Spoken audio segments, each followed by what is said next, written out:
So, ilan po yung anak niyo na eh? Bali 5 po. Nasaan po yung tatlo? 3 babae, 2 pong lalaki. Yung 3 po, yung 2 po may asawa na. Tapos yung isa po, nasa Bulacan po. Nag-aaral din po yun, hindi nakatapos kasi dahil po sa pinansya. Hirap po ng buhay. Hirap ng buhay. Kung sino man po ang may po mabuting puso, sana po Siyempre, dapat na seryoso ka pag humingi ka ng tulong. sana po matulungan niyo po kami dahil may 2 po akong alagain na PWD po. Sana po, maraming salamat po. Kung sana po matulungan niyo po kami.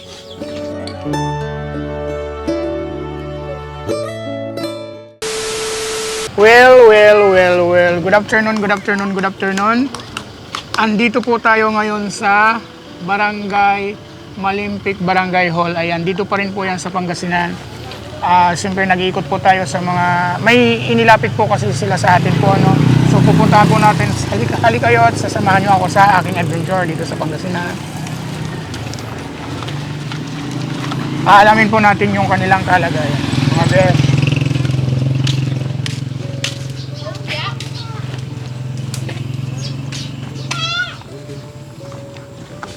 Ay.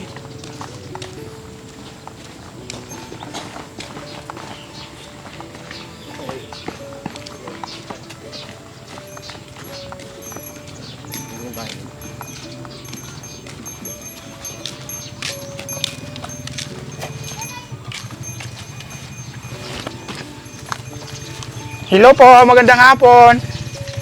Pwede pong tumuloy. Thank you po.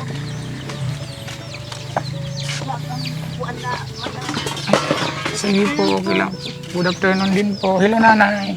Hello. Pwede po makiupo na. Sige, dyan lang po kayo, nay. Hello po. Hello po sa inyong dalawa. Hello. Hello po. Hello. Hello. Ayan. Good afternoon. Hello, nay. Ano po ang pangalan natin, nay? Dito na po kayo, nay. Sinayda po. Sinayda. So, mga ano? Mga anak po. Ilang taon na po sila, nay? Ito po, 38. Tapos po, 27. Asan po yung... Ilang taon kayo ngayon, nay? 58. 58 po. Asan po yung asawa niyo po? Senior na po, andun po. Ano po yung ginagawa niyo, nay? Nagkakain lang po. Kakain. Ano po yung nagkakain, nay? Yan po. Gumagawa ng yung lalagyan po sa mangga. Ayun po. Yung parang basket. Yung parang basket. Yung gumagawa kayo po, ano pong ginagawa niyo na naman? Yun lang po, natag-alaga dito. Inaalagaan ko po yan. At kasi pag laging lumalayas, nagpupulot-pulot po ng mga basura. Din po, pag lumalayas din po yan. Pag hinahanap namin. Kasi minsan, isang gabi hindi siya umuwi. Naninirvis na ako kung anong mangyayari niya. Kung saan yung sa pinuntahan niya. Hindi kami makatulog. So, ilan po yung anak niyo, nay? Bali 5 po. Nasaan po yung tatlo? 3 babae, 2 pong lalaki. Yung 2 po may asawa na. Tapos yung isa po, nasa Bulacan po. Nag-aaral din po yun, hindi nakatapos kasi dahil po sa pinansya. Hirap po ng buhay. Hirap ng buhay. Tapos yung bahay po namin, hindi namin maipagawa-gawa dahil wala pong kami pampaayos.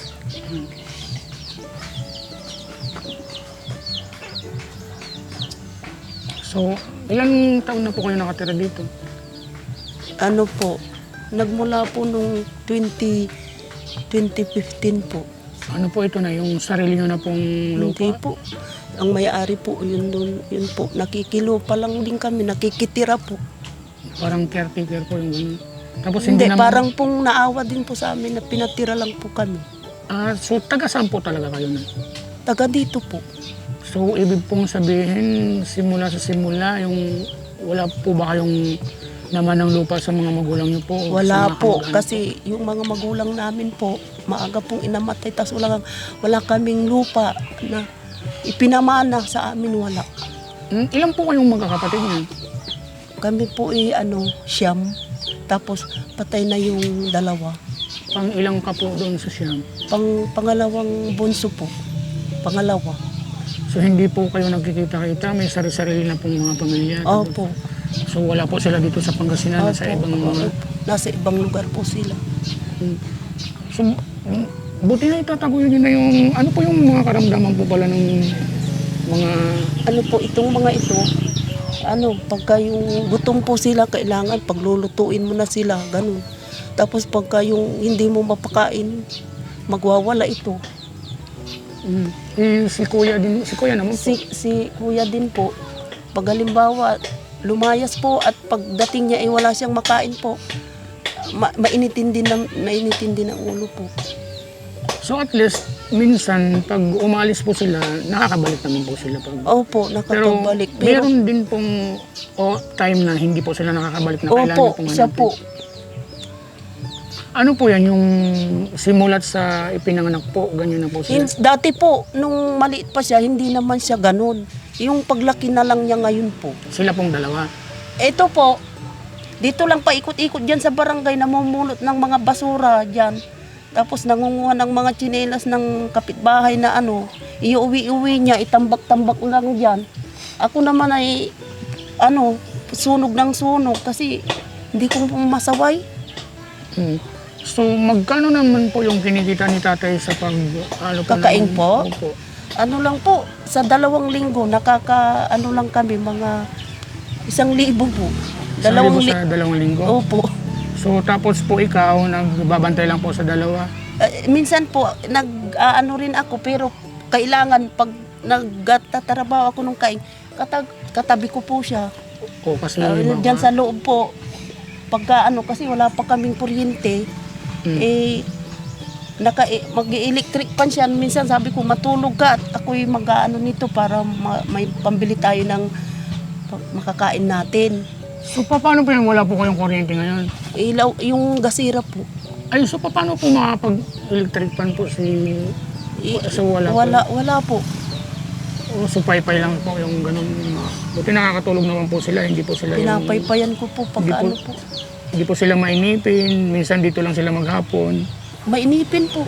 Kaya po sila naggagala. Kailangan din po ito ng radyo, yung kasi may radyo siya, kailangan may libangan siya na para naaaliw. Wala po kaming kuryente kaya hindi kami makaradyo.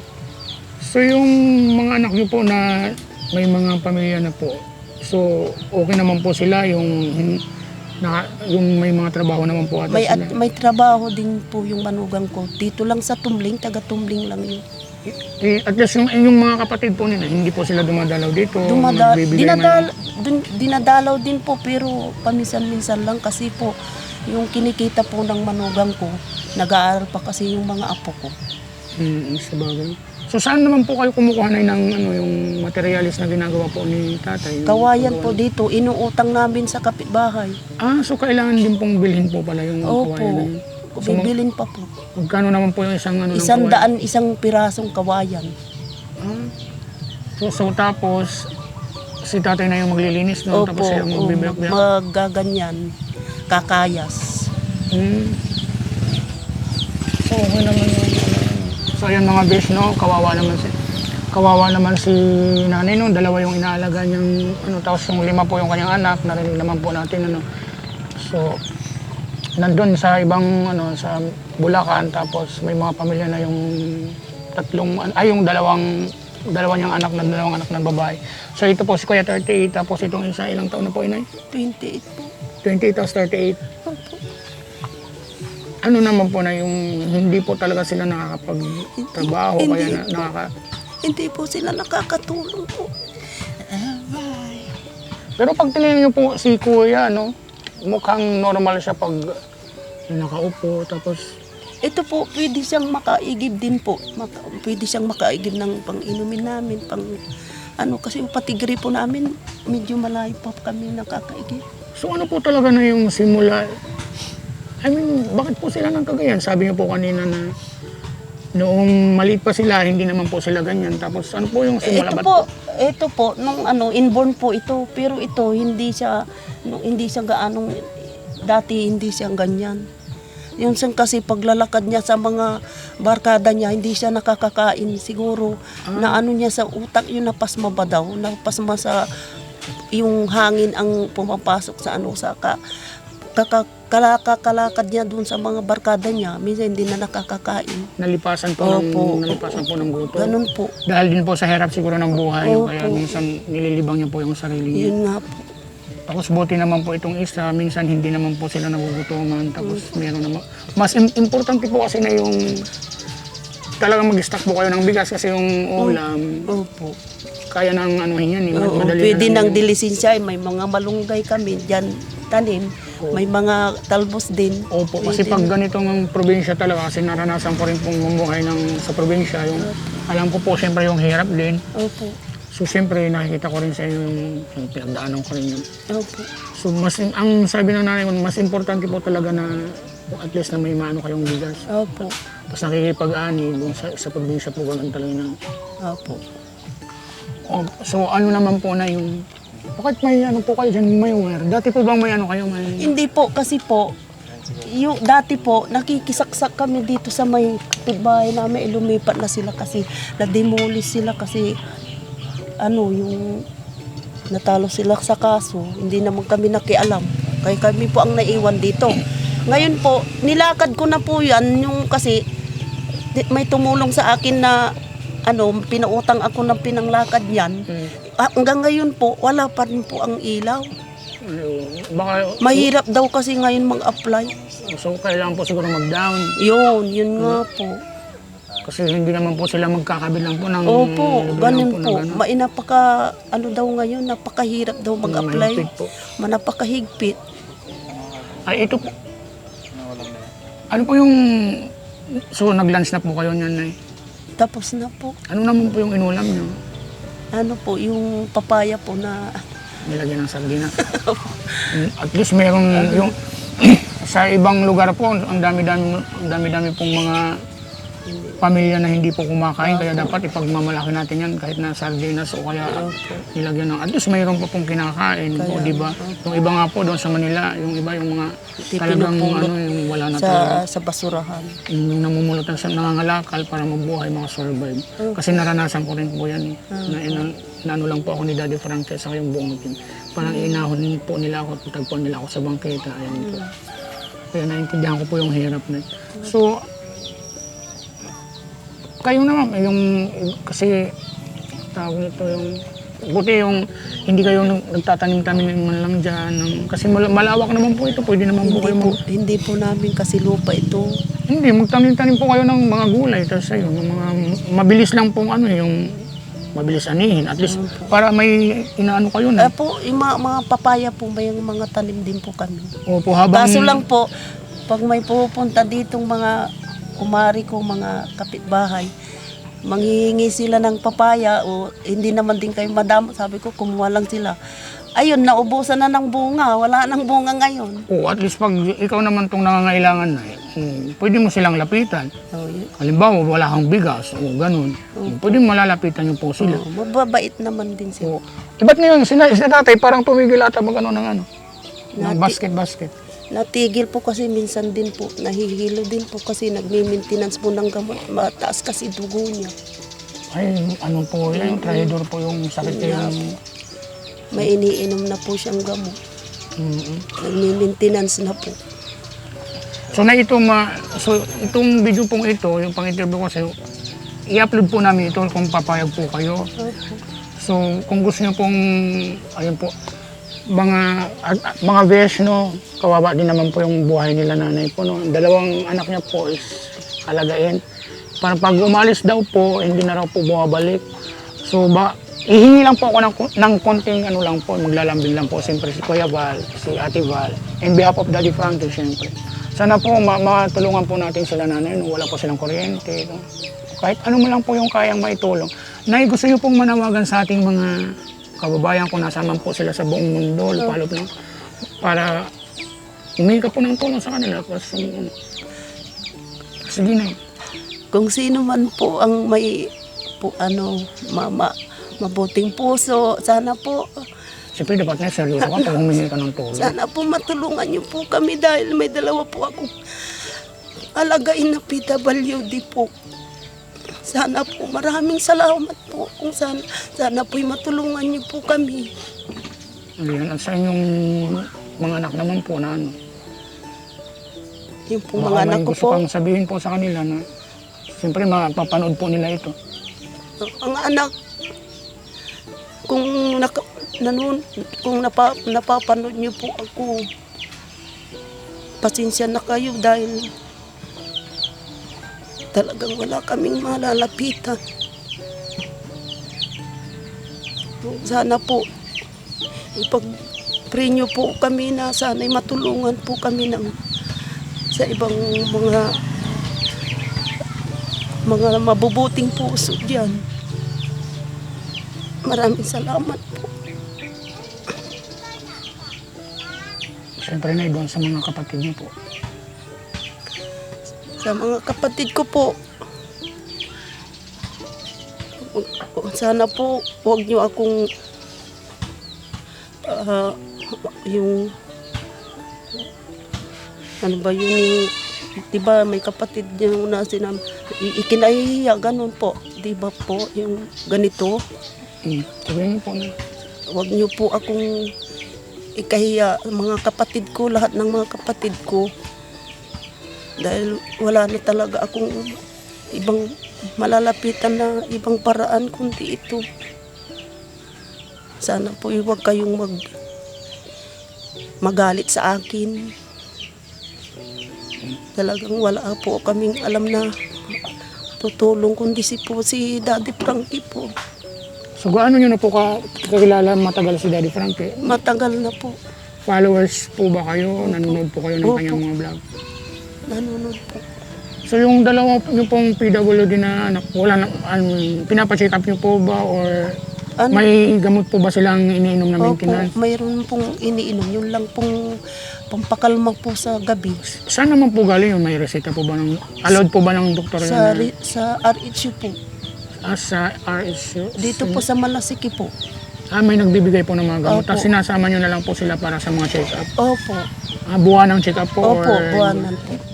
libre naman po yun? Libre naman po. Ayun. So dapat magpasalamat tayo sa government po dito sa Malasikinan. Opo. Maraming salamat po sa dito po sa namamahala po dito sa Malasiki po. Siyempre, maraming salamat. At natutulungan niyo po yung dalawang anak ni nanay na PWD ayun, sa pagbibigay po ng gamot. Thank you so much po. Pagpalain po sana po kayo ng may kapal at marami po sana po kayong matulungan. Hindi lang po sila. Thank you. So, Nay, sabi niyo po magpapakilala po ako. Opo. So siguro hindi niyo po ako naaabot, hindi niyo po ako pakilala. Ako po si Valerie. Ayan po. Yung isa po ako sa tinulungan ni Daddy Frankie, siguro almost 1 month na. Yung nakita po nila ako doon sa St. Caroline po sa Bindi. So yung payat na payat po, nakabis babae, tapos yung sobrang napakadungis, namumulot ng mga bottle of mineral para ibenta, tapos namumulot ng pagkain sa basurahan. Yun po yung kinakain ko noong that time. So at least yung pag dumadaan man ako ng simbahan, may bitbit na sako na mamalimos. Yung inano ko lang po sa Panginoon na ikaw na po yung bahala. Kung ano po yung gusto nyo mangyari para sa akin, yun po yung masusunod. Yun lang po lagi ang dinadasal ko. Kaya ibang-iba ka na ngayon. Ano ka na? Ayan. So, Nay, thank you so much po talaga sa mas alagaan niyo po yung dalawa yung anak. Opo, salamat. Ayun, tapos siyempre huwag kang bibitaw. Spray lang lagi. Opo. Laban lang, kaya mo yan. Siyempre kahit si tatay man, siyempre ganun. Kahit na unti-unti, at least nakakasurvive kayo, yung mahalaga. Opo. At least nakakatulong ka rin naman sa pag-aalaga sa dalawa yung anak. Opo. Siyempre, bigay ng Diyos yan, blessing yan. Kaya nga po. Sabi ko, hindi ako makakain, basta silang po makakain po. Kasi pagdating ng panahon, malay mo, gumaling sila in the name of Jesus, o matulungan kanila. So, ayan na. Mayroon po kaming dalang bigas po dito na, sana makatulong po ito sa inyo sa kahit na ilang araw po. Maraming salamat. Galing po yan kay Daddy Frankie. Na, Maraming salamat Ini- kay Daddy ini- Frankie. Opo. Ini-expect nyo po ba na may darating na biyaya or na darating po kami dito? Wala po.